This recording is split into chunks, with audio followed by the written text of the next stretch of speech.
Hello friend, welcome to our YouTube channel Parikshayan Academy. हम लोगों ने गणित के शिक्षण को स्टार्ट कर दिया है।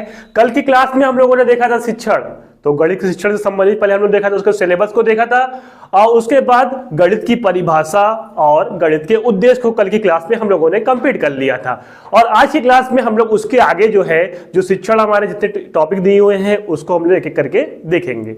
चलिए पहले हमारा आज का मोटिवेशन थॉट क्या है। शिक्षा सबसे शक्तिशाली हथियार है जिसे आप दुनिया को बदलने के लिए उपयोग कर सकते हैं। जी, क्योंकि शिक्षा के द्वारा ही हम हर कुछ हासिल कर सकते हैं, कुछ भी बदल सकते हैं। ठीक है, तो क्या है, शिक्षा सबसे शक्तिशाली हथियार है जिसे आप दुनिया को बदलने के लिए उपयोग कर सकते हैं। चलिए इसके बाद हम लोग देखते हैं अब आज की टॉपिक क्या है हमारी। तो सिलेबस के अनुसार, सिलेबस वाइज हमने स्टार्ट किया है। तो कल की टॉपिक हमारी कंप्लीट हो गई थी, शिक्षण के उद्देश्य। अब आज की है गणित की प्रकृति, नेचर ऑफ मैथमेटिक्स। तो पहला इसमें पॉइंट है,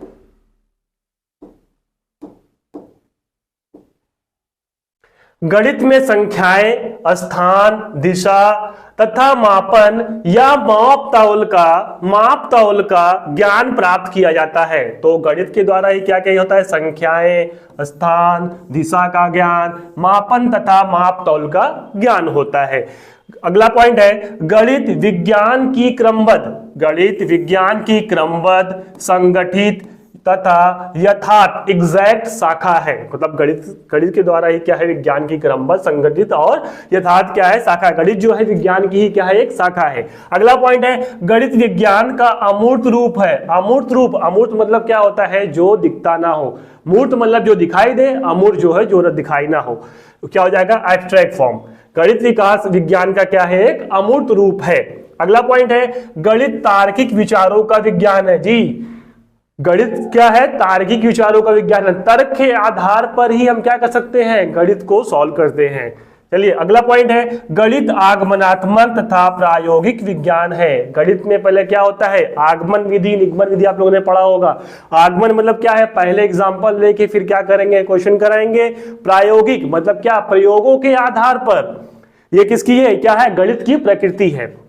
अगला पॉइंट है गणित के ज्ञान का आधार हमारी क्या है, ज्ञानेंद्रियां हैं। तो गणित का आधार क्या है, ज्ञान का आधार क्या है, हमारी ज्ञानेंद्रियां है, जिसे हम लोग क्या कहते हैं, सेंस ऑर्गन्स कहते हैं। ये हमारी टोटल 5 होती है। चलिए अगला पॉइंट है गणित के नियम सिद्धांत सूत्र सभी स्थानों पर एक समान होते हैं। ठीक है, सभी स्थानों पर क्या होते हैं, नियम सिद्धांत सूत्र क्या होते हैं, एक समान होते हैं, जिससे उनकी सत्यता की जांच किसी भी समय स्थान पर की जा सकती है। क्यों, क्योंकि उनके जो नियम होते हैं, नियम सब एक होते हैं, सिद्धांत भी क्या होते हैं, एक, सूत्र भी क्या होते हैं, सबके एक होते हैं। इसलिए क्या कर सकते हैं, उनकी सत्यता की जांच कहीं पर भी की जा सकती है। अगला पॉइंट है गणित के ज्ञान का उपयोग विज्ञान की विभिन्न शाखाओं जैसे भौतिकी, रसायन विज्ञान, जीव विज्ञान तथा अन्य विषयों के अध्ययन में भी किया जाता है। गणित के ज्ञान का उपयोग कहां भी किया जाता है, भौतिक विज्ञान, रसायन विज्ञान, जीव विज्ञान तथा अन्य विषयों के अध्ययन में किया जाता है। अगला पॉइंट है गणित के अध्ययन से आगमन, निगमन तथा सामान्यीकरण की योग्यता विकसित की जाती है। आगमन मतलब होता है इंडक्शन मेथड और निगमन होता है डिडक्शन मेथड तथा सामान्यीकरण हो जाता है जनरलाइजेशन। अब देखिए आगमन मतलब क्या है, आगमन विधि, निगमन, इसके बारे में अगली टॉपिक में हम लोग विस्तार से पढ़ेंगे, लेकिन यहाँ पे हम लोग उसको शॉर्ट में जान लेते हैं। आगमन विधि में क्या होगा, पहले हम लोग एग्जांपल लेंगे, एग्जांपल देने के बाद क्या करेंगे, नियम को सॉल्व करें या फिर क्वेश्चन होगा उसको सॉल्व करेंगे। और नियम क्या, निगमन क्या होता है, इससे पहले नियम होता है, उसके बाद क्या होता है, सॉल्व होता है। सामान्यीकरण, उसको क्या करें, सामान्यीकरण किया जाता है, सरल से कठिन की ओर, कठिन से सरल की ओर।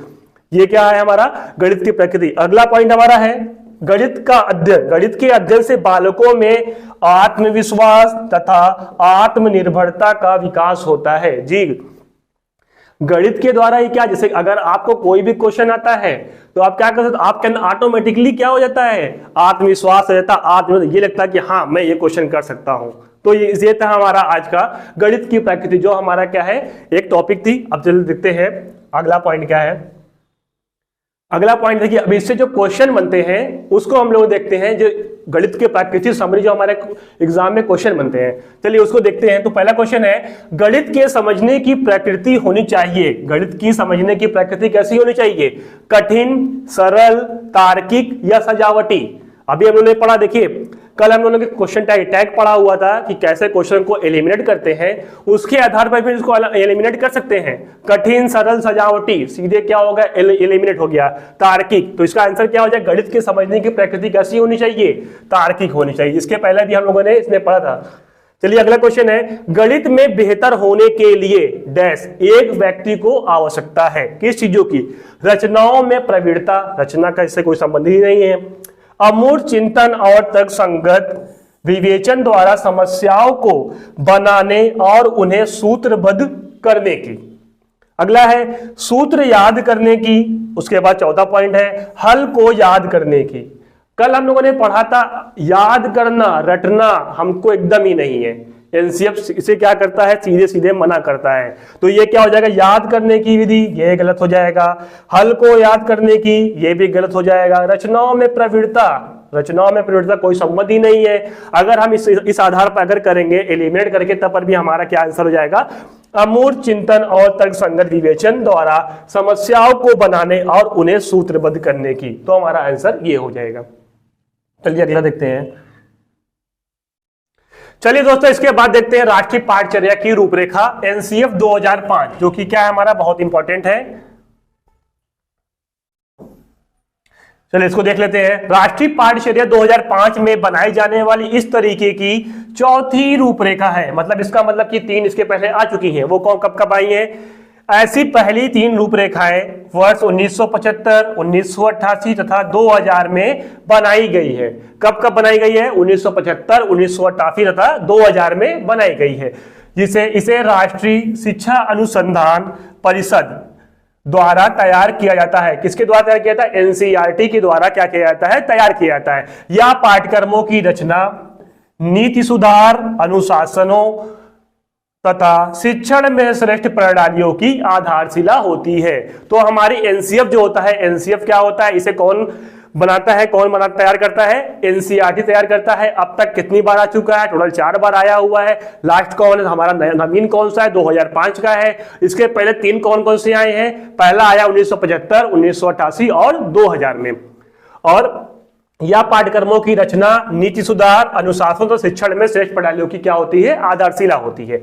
उसके बाद एक परिभाषा है एनसीईआरटी एनसीएफ 2005 के अनुसार परिभाषा है, गणित वह है जो बालक का गणितीकरण करे, मतलब कि क्या करे, मैथमेटाइजेशन करे। इसका मतलब ये हो जाएगा बालकों में अपने से खुद से सोचने की क्षमता, तार्किक शक्तियों की क्या हो जाए, खुद से या कह सकते हैं अपने से करने की क्षमता या सृजनात्मकता के क्या हो, गुण उत्पन्न हो जाए। चलिए इसके बाद आगे देखते हैं।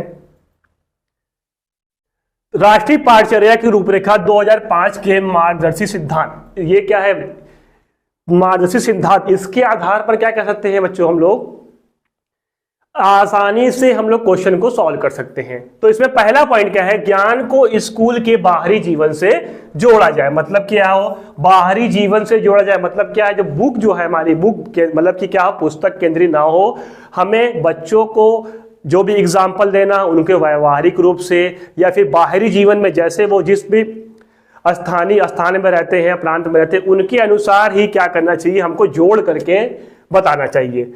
अगला क्या है, पढ़ाई को रटन प्रणाली से मुक्त किया जाए। मतलब कि जो हमारी पढ़ाई उसे क्या रटने पर बल नहीं देता है, कौन, एनसीएफ, सीधे क्या करेंगे, रटन प्रणाली से मुक्त किया जाए। समझ विकसित करना इसका मुख्य उद्देश्य है। पाठ्यचर्या पाठ पुस्तक केंद्रित ना हो, मतलब जो पाठ्यचर्या हो, हमारा जो सिलेबस हो वह पुस्तक केंद्रित ना हो। इससे पहले ही कहा बाहरी जीवन से जोड़ा जाए, तो वो क्या हो, पुस्तक केंद्रित ना हो। विद्यालय में दी जाने वाली शिक्षा को विभिन्न प्रकार की गतिविधियों से जोड़ा जाए।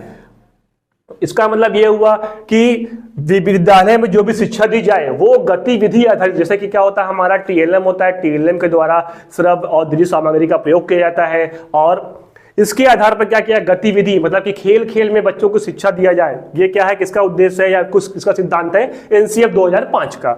अगला पॉइंट है राष्ट्रीय मूल्यों के प्रति आस्थावान विद्यार्थी तैयार करना। मतलब कि क्या करना है, एनसीएफ 2005 का सिद्धांत ये कहता है कि हमें एक ऐसा बालक बनाना है, एक ऐसा बालक का निर्माण करना है जो आगे चलकर क्या करे, अपने देश का एक अच्छा नागरिक बने और एक आस्थावान विद्यार्थी बन सके। आगे देखते हैं। अब अगला टॉपिक हमारा है गणित का पाठ्यक्रम में स्थान। ये भी क्या है, हमारा इंपॉर्टेंट टाइप है, इससे भी क्वेश्चन हमारे बनते हैं। क्या है, किसी भी विषय का शिक्षा में स्थान इस बात पर निर्भर करता है कि वह विशेष शिक्षा के उद्देश्य को पूरा करने में कितना सहायक है। प्राचीन काल से ही गणित विशेष शिक्षा के उद्देश्यों की पूर्ति करने में क्या हो रहा है, सहायक हो रहा है। उसके बाद देखिए एक पॉइंट ये बहुत इंपॉर्टेंट है, स्कूल में कोठारी आयोग ने उच्च माध्यमिक या 10वीं क्लास तक की गणित को एक अनिवार्य विषय के रूप में रखने को कहा है। कब कहा है, उच्च माध्यमिक या 10वीं क्लास तक के गणित को अनिवार्य विषय के रूप में किसने कहा है, कोठारी आयोग ने। सामान्य शिक्षा के रूप में गणित को 1 से 10 तक की कक्षा के छात्रों के लिए अनिवार्य 1 से 10 तक के छात्रों के लिए अनिवार्य विषय के लिए बना दिया जाना चाहिए। लेकिन कुछ लोग गणित को 8वीं कक्षा के बाद वैकल्पिक विषय बनाने पर जोर देते हैं। मतलब कि जो कोठारी आयोग है वो क्या करे, कक्षा 10 तक गणित को क्या करना चाहिए, अनिवार्य विषय के रूप में चलाना चाहिए। लेकिन कुछ लोग क्या है जो इसके क्या कर रहे हैं, विरोध कर रहे हैं। कुछ लोग कह रहे हैं गणित को 8वीं कक्षा के बाद वैकल्पिक विषय बनाने पर जोर देना चाहिए। उसके मुख्य कुछ कारण हैं जो इसमें बताया गया है। इसके खिलाफ विभिन्न कारण दिए गए हैं। तो एक है इंपॉर्टेंट है, यह बहुत मुश्किल विषय है। क्या है, बहुत मुश्किल विषय है। इसे सीखने के लिए तेज मस्तिष्क की आवश्यकता है। सभी बच्चे एक समान नहीं हो सकते। इसकी भी सही बात है एक तरह से कहा जाए तो। अगला पॉइंट है, हाई स्कूल परीक्षा में गणित में असफलताओं की संख्या, मतलब कि हाई स्कूल में कितने बच्चे जो असफल होते हैं अन्य विषयों की तुलना में अधिक है। तीसरा पॉइंट है, प्रत्येक छात्र एक इंजीनियर या टेक्नीशियन नहीं बन सकता, तो सभी के लिए गणित की जरूरत नहीं है। ये कारण दिया गया किसके द्वारा, कुछ और अदर लोग थे, अदर संगठन होगा, आयोग होगा, उनके द्वारा क्या कहा गया कि 3 कारण दिए गए हैं। चलिए इसके बाद देखते हैं, राष्ट्रीय अनिवार्य विषय बनाने के लिए कुछ प्रमुख बिंदु है, उसके बारे में हम लोग देखेंगे। पहला है, गणित सभी विज्ञानों का आधार है। गणित क्या है, विज्ञान का क्या है, आधार है। विज्ञान की विभिन्न शाखाएं, भौतिक, रासायनिक, खगोल विज्ञान, भूविज्ञान, जीव विज्ञान आदि महत्वपूर्ण विषय जो गणित पर क्या है, आधारित है। कौन कौन से, भौतिक, रसायन, खगोल, भूविज्ञान और जीव विज्ञान। किस पर आधारित है, विज्ञान पर ही।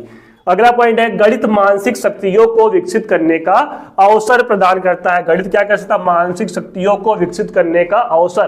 क्यों, क्योंकि क्वेश्चन अगर आपको दिया जाएगा, क्वेश्चन आपको मिलेगा तो आप क्या करेंगे, अपने मस्तिष्क का प्रयोग करेंगे, आप सोचेंगे, समझेंगे, उसके बाद उसका उत्तर करेंगे। तो इससे क्या होगा, मस्तिष्क शक्तियों को विकसित करने का अवसर प्रदान करता है। अगला है, गणित एक सटीक विज्ञान है। गणित के अध्ययन से बालक में गणित के ज्ञान को सटीक रूप से स्वीकार करने का दृष्टिकोण उत्पन्न हो जाता है। जैसे 4 + 4 बराबर कितना होगा, 8। ये क्या है, एक सटीक रूप जो क्या हो जाता है, सटीक विज्ञान है, जिसके आधार पर कैसे सटीक रूप से स्वीकार करने का दृष्टिकोण है।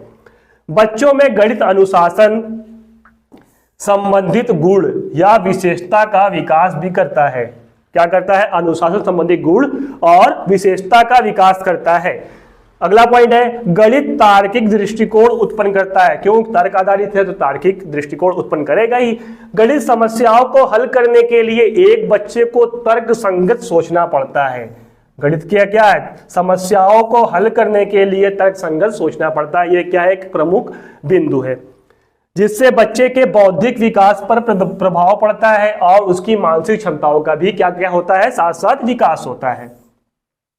अगला पॉइंट है, बच्चे गणित के अध्ययन से व्यवस्थित रूप से, नियमित रूप से सही तरीके से काम करना सीख लेते हैं। मतलब क्या होता है, इससे भी क्या होता है, बच्चे जो हैं व्यवस्थित रूप से और नियमित रूप से कार्य को करना सीख जाते हैं। अगला पॉइंट है गणित का ज्ञान चरित्र निर्माण। गणित के ज्ञान से क्या होता है, चरित्र निर्माण, नैतिकता के विकास में सहायक है। गणित क्या है, चरित्र निर्माण और नैतिकता के विकास में भी सहायक है। गणित की भाषा सार्वभौमिक है।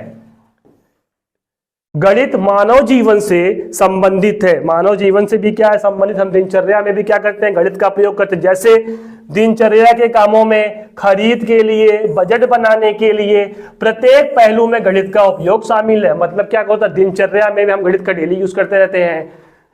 खरीद में कोई भी सामान हमको खरीदना हो गणित का प्रयोग करते हैं। बजट बनाने में, कोई भी बजट बनाते हैं, जैसे सरकार हमारी बजट बनाती है, उसमें भी हम अपने घरों का भी बजट बनाते हैं। किसी भी कार्य को करने के लिए बजट बनाते हैं। प्रत्येक पहलू में क्या होता है, गणित का प्रयोग शामिल है। अंतिम पॉइंट है स्कूल के अन्य विषयों के लिए गणित का ज्ञान उपयोगी है। अन्य विषयों के लिए भी क्या होना चाहिए, गणित का ज्ञान उपयोगी, अर्थात आधुनिक युग में गणित का ज्ञान क्या है, बहुत ही आवश्यक है। तो ये थे हमारे राष्ट्रीय अनिवार्य विषय बनाने के लिए मुख्य बिंदु। आगे देखते हैं हम लोग। अब देखिए इससे जो क्वेश्चन बनते हैं, क्वेश्चन को देख लेते हैं। क्वेश्चन क्या है, कोठारी कमीशन। अब देखिए कोठारी कमीशन कब आया, 1964-66 में ने गणित के प्रचलित पाठ्यक्रम में निम्न कमियों में से किन कमियों को बताया है। तो हमारा ऑप्शन ए है, गणित का वर्तमान पाठ्यक्रम अपूर्ण है। हाँ, ये बात तो उन्होंने कही थी, कमियों को बताया है। गणित का वर्तमान पाठ्यक्रम क्या है, अपूर्ण है। इनमें क्रियात्मक तथा रचनात्मक कार्यों का अभाव होता है। पाठ्यक्रम अति बोझिल है। अब इसमें सही बताना है कौन कौन सा सही हो सकता है, तो इसमें यह भी हो जाएगा अपूर्ण। इनमें क्रियात्मक रचनात्मक कार्यों का अभाव है। पाठ्यक्रम अति क्या है, बोझिल है। ये किसने कहा था, निम्न कमियां क्या क्या है इसमें, ये 3 कमियां हैं। तो इसका उत्तर क्या हो जाएगा, ए, बी व सी। चलिए आगे देखते हैं। अगला क्वेश्चन है गणित शिक्षण का प्रमुख उद्देश्य है बच्चों में, मतलब गणित शिक्षण के आधार पर बच्चों में क्या विकसित कर सकते हैं, उद्देश्य क्या है हमारा गणित शिक्षण का। पहला है तर्कपूर्ण ढंग से सोचने की शक्ति विकसित करना। हाँ, ये कर सकते हैं। अगला है रटने की शक्ति, रटना दिखा सीधे क्या करेंगे, इसे कट। सूत्र याद करने की क्षमता का विकास करना, ये भी क्या होगा, गलत। सवाल हल करने की क्षमता, हमें देखिए सवाल हल कर करके क्षमता विकसित करने से कोई मतलब नहीं है। यहां पर हम उस क्वेश्चन को, उस ऑप्शन को ज्यादा मतलब की प्रायोरिटी देंगे जो हमारा क्या होगा, सबसे बेटर हो, सबसे बेस्ट आंसर होगा, वही हमारा क्या होगा, इसका आंसर होगा। तो सवाल हल करने की क्षमता विकसित करना ये बहुत ज्यादा सही नहीं हो सकता है। तो इस आधार पर क्या हो जाएगा हमारा, तर्कपूर्ण ढंग से सोचने की क्षमता विकसित करना। तो इसी के साथ ही हमारी आज की क्लास कंप्लीट होती है। अगर आपको कहीं पर भी डाउट हो तो कमेंट सेक्शन में पूछ सकते हैं, और हमारा साथ देने के लिए बहुत बहुत धन्यवाद।